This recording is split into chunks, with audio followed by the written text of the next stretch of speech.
ঠিক আছে, আমি অল্প গত করে কয়েক বছরে ধারাবাহিকভাবে ইলিশের উৎপাদনটা কমছে, এটার কারণটা কি? আমরা আচ্ছা, ইলিশের উৎপাদন কমছে একদিকে, মানে এটা কিছু প্রাকৃতিক কারণ আছে।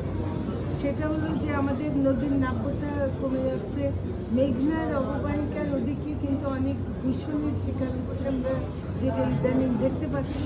এবং বৃষ্টি এবং ক্লাইমেট চেঞ্জে, যেমন বৃষ্টি না হলে ডিম পারে না, ইলিশ ডিম পারে না, ফলে এরকম অনেকগুলো প্রাকৃতিক এবং যেটাকে তথাকথিত উন্নয়ন বলি আমরা, এই উন্নয়নের কারণে আমাদের নদী ভরাট হয়ে যাচ্ছে, নদী দখল হয়ে যাচ্ছে। ইলিশ তো একটা মাইগ্রেটরি মাছ, সে সমুদ্র থেকে নদীতে আসবে, আবার তাকে ফিরে যেতে হবে, কিন্তু সেটা সে করতে পারে না। সবচেয়ে বড় অসুবিধা হলো জাটকা নিধন, এবং জাটকা নিধনটা যেভাবে হচ্ছে এটা